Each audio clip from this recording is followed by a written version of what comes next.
So actually, my article I saw come up was the FASB actually announced that they were going to postpone new pronouncements regarding leases to small businesses and nonprofits due to COVID-19, and that they're pushing the implementation date on that back to, it was supposed to come to fruition last year. Anybody with a fiscal year end that started after December 30 or December 15th, 2019 was supposed to that now have the lease recognition, where basically you capitalize all leases on a balance sheet instead of, there's no longer operating leases per se unless they're a lease for under a year is the pronouncement.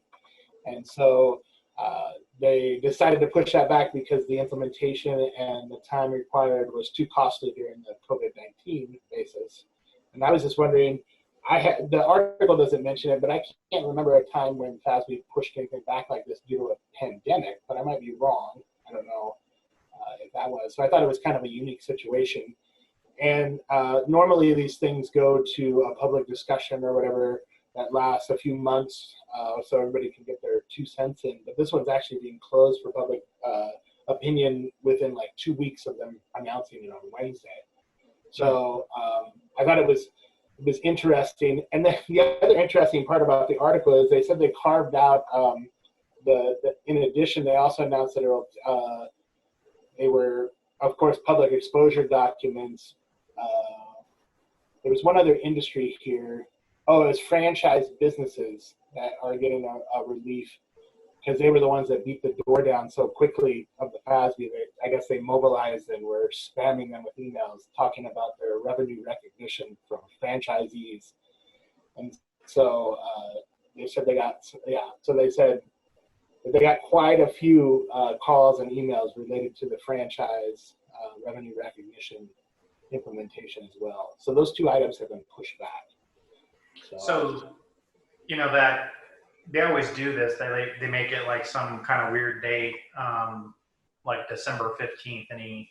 Any company whose fiscal year starts after that would have to implement. But if we say that in common terms, if you are a small business or a nonprofit that uses a calendar year for your fiscal year 2020, you were on deck to have to implement entirely new accounting standards for your leases, and now you don't. That's been delayed. That's true. The other thing that's been delayed, they said, is, and this came in with the IRS, was the fact that they delayed the second quarter tax payments until July 15th. So now you're talking about your federal taxes due for 2019, quarter one and quarter two, estimated taxes paid, all due on July 15th. So yeah, they've got to expect a huge uptick in delinquency when they bundle up all the payments into one period like that. Yeah.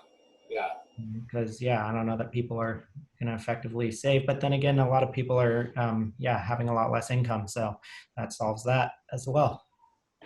Yeah, what we could hope for or push for is that they might delay the second quarter past July 15th.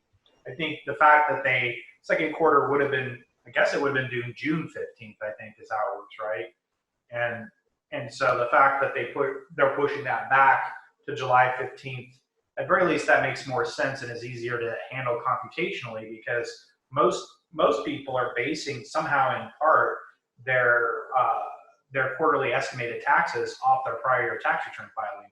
So it was a little bit wonky to not have your tax return filing due until July 15th, but have to make quarterly estimates on the next year when you haven't even filed the previous year yet, right? So I think that pushing it back at least aligns that from a conceptual standpoint, that you're not having to like jump through unusual mental hurdles to think about what your next year's taxes would be when you haven't even completed the previous year's taxes.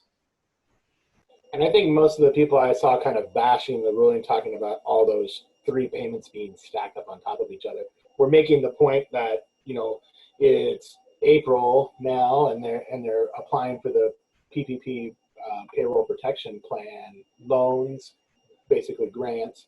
We're going to get through that process, then have to turn around and start operating the business again. and get it up and running, and then turn around and be able to bank away enough money to pay taxes from 2019 estimated quarterlies.